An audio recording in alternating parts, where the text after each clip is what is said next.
हमारे चैनल में वापस स्वागत है। आज हम एक दिलचस्प विषय पर चर्चा करने जा रहे हैं जो हमें गर्भावस्था परीक्षण विधियों के इतिहास की यात्रा पर ले जाता है।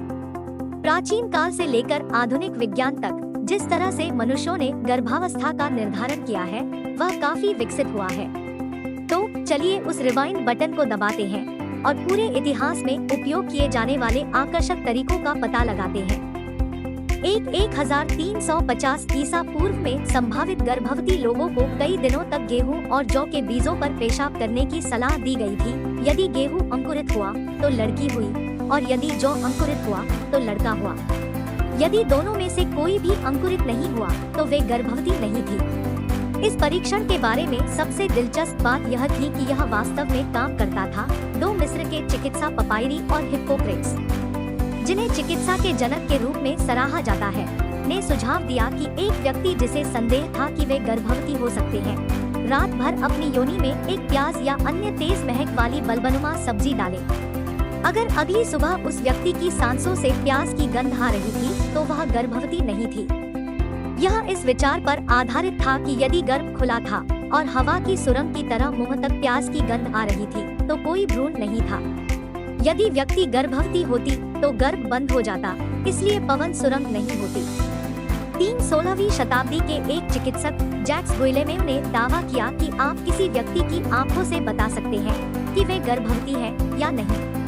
नेत्र विज्ञान पर एक प्रभावशाली ग्रंथ के लेखक गुइलेमेव ने दावा किया कि दूसरे महीने की शुरुआत में एक गर्भवती महिला को छोटी पुतलियों के साथ गहरी से आंखें, पलकें झुकती हैं और आँख के कोने में सूजी हुई छोटी नसें मिलती हैं। यह शायद सच नहीं है, लेकिन वह एक बात के बारे में सही था, गर्भावस्था के दौरान आँखें बदल सकती हैं, जिससे आपकी दृष्टि प्रभावित होती है। यही कारण है कि गर्भावस्था के दौरान नए कॉन्टैक्ट्स या प्रिस्क्रिप्शन ग्लास लेना अच्छा विचार नहीं है।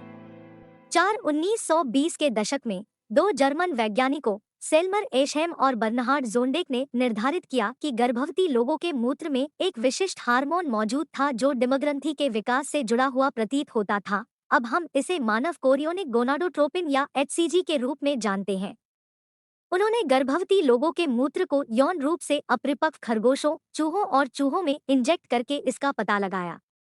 5 दिनों की अवधि में युवा मादा चूहों के एक समूह में मूत्र का एक नमूना इंजेक्ट किया गया था। 5वें दिन चूहों को मार दिया गया और उनके अंडाशय की स्थिति की जांच करने के लिए ऑटोप्सी की गई। यदि उनके प्रजनन अंग उत्साहित दिखे तो परीक्षण सकारात्मक था। यदि आप अपने परिणाम 5 दिनों से कम समय में चाहते हैं तो वे अधिक चूहों का उपयोग कर सकते हैं। 1940 के अंत तक वैज्ञानिकों ने निर्धारित किया था कि जब एक गर्भवती व्यक्ति के पेशाब को एक जीवित मेंढक या मेंढक में इंजेक्ट किया जाता है तो दुर्भाग्यपूर्ण उभयचर 24 घंटे के भीतर अंडे का उत्पादन करेगा। टॉड या मेंढक एक और दिन देखने के लिए रहते थे और आमतौर पर एक और परीक्षा